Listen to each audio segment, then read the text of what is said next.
Hello friends, कैसे हैं आप सब। तो डियर, आज का जो क्लास है ये हम लोगों का सोशल साइंस का क्लास 8 का चैप्टर 1 है सिविक्स का भारतीय संविधान। बहुत ही इंपॉर्टेंट आपका ये टॉपिक बनता है, जहाँ और कि हमारा सीटेट के साथ साथ आपका जो भी अन्य कंपटीशन होता है जेटेट एमपीटेट उसके लिए यूज़फुल है। हम लोग स्टार्ट करते हैं डियर आज का क्लास। पहला क्वेश्चन देखिए, संविधान के निर्माण में कितना समय लगा। 2 वर्ष 11 महीने 18 दिन, 2 वर्ष 10 महीने 18 दिन, 1 वर्ष 11 महीने 18 दिन, 2 वर्ष 10 महीने 28 दिन। याद रखिएगा, 2 वर्ष 11 महीने 18 दिन जो है हमारे भारतीय संविधान के निर्माण में लगा था। नेक्स्ट है, भारतीय संविधान का जनक किसे कहा जाता है। डॉक्टर भीमराव अंबेडकर, बाल गंगाधर तिलक, जवाहरलाल नेहरू, महात्मा गांधी। तो इस क्या हुआ, भारतीय संविधान का जनक मतलब फादर ऑफ इंडियन कॉन्स्टिट्यूशन किसको कहते हैं हम लोग। डॉक्टर भीमराव अंबेडकर को फादर ऑफ इंडियन कॉन्स्टिट्यूशन कहते हैं। नेक्स्ट है, लोकतंत्र की स्थापना कब हुई थी। 1990, 1992, 1948, 1949। तो इसकी स्थापना जो है 1949 में हुआ था। लोकतंत्र की स्थापना 1949 में हुआ था। नेक्स्ट है, भारतीय संविधान कब बनकर तैयार हुआ। 26/11/1949, 26 दिसंबर 1949, 26 जनवरी 1950, 26 जनवरी 1949, 26 नवंबर 1949 में भारतीय संविधान जो है बनकर तैयार हुआ था। नेक्स्ट है, किसी देश का शासन चलाने के लिए आवश्यक मूलभूत नियमों के संग्रह को क्या कहा जाता है। संविधान, प्रस्तावना, मौलिक कर्तव्य, सदस्यता। तो आंसर क्या हो जाएगा, संविधान हो जाएगा। किसी भी देश का शासन चलाने के लिए क्या आवश्यक होता है, जिसमें नियमों का संग्रह होता है, उन्हीं के नियम उससे जो है हमारा देश चलता है, उसी को हम लोग भारतीय संविधान कहते हैं। आंसर क्या हो जाएगा, आंसर ए हो जाएगा। मतलब संविधान कहते हैं, अरे भारत का संविधान तो भारतीय संविधान, आंसर ए। नेक्स्ट है, संविधान सभा का गठन कब हुआ था। दिसंबर 1947, नवंबर 1946, नवंबर 1948, नवंबर 1945। तो याद रखिएगा, नवंबर 1946 में हुआ था। किसका गठन हुआ था नवंबर 1946 में, तो संविधान सभा का गठन हुआ था। नेक्स्ट क्वेश्चन है, 26 नवंबर 1949 को संविधान पर अंतिम रूप से कितने सदस्यों ने हस्ताक्षर किए। 284, 289, 324, 389। याद रखिएगा 284, ठीक है। 284 आपका सदस्य जो है ये लोग आपका हस्ताक्षर किए थे। 26 नवंबर 1949 के जो संविधान हुआ था उसमें जो है 284 पूरे सदस्य थे, पूरे मेंबर थे जिन्होंने हस्ताक्षर किए थे।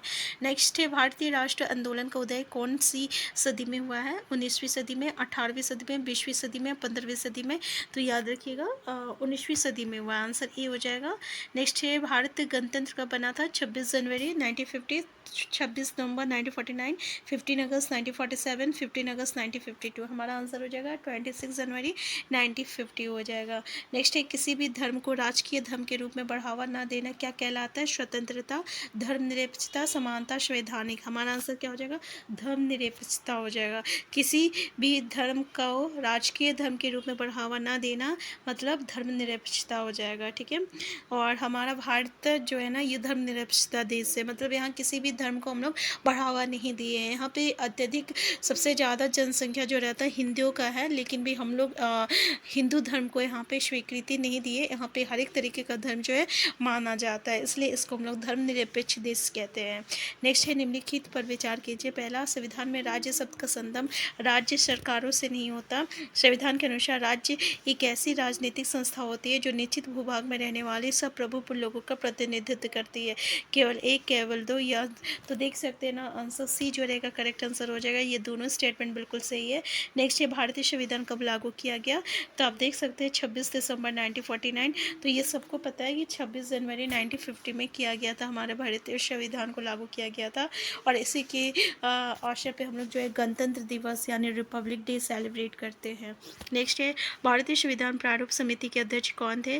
Doctor Bhimrao Ambedkar, doctor Rajendra Prasad, VN. राय और के.एम. मुंशी। आंसर हो जाएगा डॉक्टर भीमराव अंबेडकर। नेक्स्ट है, भारतीय संविधान का निर्माण करने वाली सभा का गठन कब हुआ था। 1944, 1945, 1946, 1947। हमारा आंसर हो जाएगा 1946 हो जाएगा। नेक्स्ट क्वेश्चन है, राष्ट्रीय सीमाओं के आर पर अवैध रूप से गैर कानूनी खरीद बिक्री के व्यापार को क्या कहा जाता है। राज्य व्यापार, संघ व्यापार, मानव व्यापार, अंतर्राष्ट्रीय व्यापार। उसको हम लोग मानव व्यापार कहते हैं, आंसर सी हो जाएगा। नेक्स्ट है, संविधान की आवश्यकता किस लिए है। सरकार का निर्माण करने के लिए, समाज के विभिन्न लोगों में समन्वय करने के लिए, सरकार सरकार की शक्तियों पर सीमाएं लगाने के लिए। तो इन सभी के लिए जो है हमें संविधान की आवश्यकता होती है, ठीक है।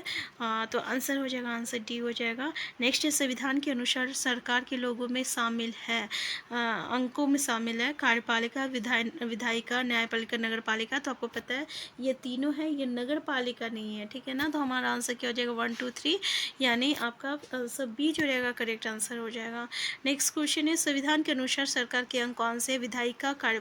नेक्स्ट क्वेश्चन है आपका कि भारतीय संविधान सभा की स्थापना कब हुई थी, 10 जून 1946, 6 दिसंबर 1946, 26 दिसंबर 1996 और 26 दिसंबर 1949। आंसर हो जाएगा हम लोगों का 6 दिसंबर 1946 में भारतीय संविधान की स्थापना हुई थी। नेक्स्ट, संविधान सभा के संघ संविधान समिति का अध्यक्ष कौन थे, B R Ambedkar, Jawaharlal Nehru, J B Kripalani और लालादी कृष्ण स्वामी अय्यर। हमारा आंसर क्या हो जाएगा, जवाहरलाल नेहरू। जवाहरलाल नेहरू कौन थे, तो ये भारतीय संविधान सभा के संघ संविधान समिति का अध्यक्ष थे। नेक्स्ट है आपका, भारतीय राष्ट्रीय कांग्रेस ने संविधान सभा के गठन की पहली बार मांग कब की थी, 1924, 1934, 1944, 1914। हमारा आंसर हो जाएगा, आंसर बी हो जाएगा, 1934 हो जाएगा। नेक्स्ट है, भारतीय संविधान सभा का प्रथम अधिवेशन कब हुआ था, 9 जुलाई 1946, 9 दिसंबर 1946, 26 नवंबर 1947 और 26 जनवरी 1950। आंसर हो जाएगा आपका 9 दिसंबर 1946 हो जाएगा। नेक्स्ट क्वेश्चन है, भारतीय संविधान के अनुसार मौलिक अधिकारों की संख्या कितनी है, 4, 6, 10, 11। तो मौलिक अधिकारों की संख्या कितनी है, 6 है। देखिए, जब हमारा भारतीय संविधान बना था ना, तो मौलिक अधिकारों की संख्या जो था ना, ये 7 था। 7 में जो राइट टू प्रॉपर्टी था ना, वो भी था, यानी संपत्ति का अधिकार। लेकिन जैसे ही फिर हमारा भारतीय संविधान बना, उसके बाद जो है राइट टू प्रॉपर्टी को हटा दिया गया है, और फिलहाल हमारा जो भारतीय संविधान के जो अधिकार है वो 6 है। राइट टू प्रॉपर्टी को जो है निरस्त कर दिया गया है और हटा दिया गया है। तो नेक्स्ट ये क्वेश्चन पूछा जाता है कि जब हमारा भारतीय संविधान बनके तैयार हुआ था, उसमें हमारा मौलिक अधिकार कितने थे और किन अधिकारों को हटाया गया है। तो मौलिक अधिकार 7 थे, उसमें से एक अधिकार हटा दिया गया है जो कि राइट टू प्रॉपर्टी का है, और फिलहाल अभी 6 अधिकार है। नेक्स्ट ये भारतीय संविधान के अध्यक्ष कौन थे, डॉक्टर भीमराव अंबेडकर, महात्मा गांधी, राजेंद्र प्रसाद और जवाहरलाल नेहरू। तो इसके अध्यक्ष पूछा गया है, तो अध्यक्ष आपका राजेंद्र प्रसाद थे। नेक्स्ट क्वेश्चन है, नेपाल एक गणतंत्र के रूप में कब अस्तित्व में आया था, 28 में तो नेपाल एक गणतंत्र के रूप में कब अस्तित्व में आया, ऑप्शन आप देख सकते हैं यहाँ पे 28 में 2007, 28 जून, यहाँ पे क्लियर नहीं किया 1907 या क्या है, ठीक है ना, इसलिए। तो देखिए यहाँ पे क्या है ना, 28 मई 2007, 28 जून 2007, 28 मई 2009 और 28 मई 2008। तो बिल्कुल सही बात है। हमारा जो नेपाल है ना, वो गणतंत्र के रूप में जो है 28 मई 2008 में आया था, यानी रिपब्लिक कब हुआ था, तो 28 मई 2008। ये 2000 है, ठीक है, 2008। तो आंसर डी हो जाएगा। नेक्स्ट क्वेश्चन है आपका कि संघवाद क्या है, देश में एक से अधिक संघ का होना, देश में एक से ज़्यादा स्तर का होना, देश में एक से ज़्यादा स्तर के सरकारों का होना, और देश में एक से ज़्यादा संघ के लोगों का होना। देखिए हमारा आंसर क्या हो जाएगा, आंसर सी हो जाएगा। जैसे कि यहाँ पे हम लोग देखते हैं ना, सरकार जो रहता है 3 लेवल पे काम करता है, 3 स्तर पे काम करता है। कौन कौन, एक स्थानीय स्तर होता है ना, और एक होता है राज्य स्तर होता है, ठीक है, और एक जो होता है ना, ये केंद्रीय स्तर होता है, ठीक है। इस समझ में आया। और स्थानीय स्तर में कैसे बोले, अगर हम किसी राज्य का नाम ले लेते, मान लेते हैं महाराष्ट्र में अलग अलग जिला का अगर हम लोग बात करें, तो वो क्या हो जाएगा, स्थानीय स्तर हो जाएगा। अगर हम लोग किसी राज्य महाराष्ट्र का बात कर लेते या आपका झारखंड का बात कर लेते हैं, तो ये क्या हो गया ना, झारखंड जिला, झारखंड राज्य का जो सरकार रहेगा, ये आपका राज्य लेवल पे काम करेगा, ठीक है। और ये जो है आपका केंद्र स्तर पे कौन काम करेगा, तो नरेंद्र मोदी जो काम कर रहा है दिल्ली पे बैठ के, तो ये जो है केंद्र पे काम कर रहा है, इसको केंद्र स्तर कहते हैं। तो हमारा जो सरकार जो रहता है ना, ये 3 स्तर पे काम करता है, इसलिए इसको हम लोग संघवाद कहते हैं, ठीक है। हमारा जो भारत है कैसा देश है, तो ये संघवाद देश है, क्योंकि यहाँ पे एक से ज़्यादा स्तर पर सरकारें काम करती है। नेक्स्ट है, संविधान सभा के गठन से संबंधित निम्नलिखित कथनों पर विचार कीजिए। पहला, 1934 में 1934 ईस्वी में भारतीय राष्ट्रीय कांग्रेस ने संविधान सभा के गठन की मांग को पहली बार अपनी अधिकृत नीति में शामिल किया। नेक्स्ट है, भारत में संविधान सभा का गठन 1946 में हुआ। तो इसमें से कौन सा कथन असत्य है, पहला दूसरा दोनों नहीं, तो इसमें दोनों स्टेटमेंट जो है आपका गलत है। ठीक है, नेक्स्ट है आपका, ये जो है हम लोग आगे भी डिस्कस किए हुए स्टेटमेंट को तो देख लीजिएगा। नेक्स्ट है संविधान के संदर्भ में निम्नलिखित कथनों पर विचार कीजिए। पहला क्वेश्चन है, जिन देशों के पास अपना संविधान होता है वो सभी लोकतांत्रिक देश होते हैं।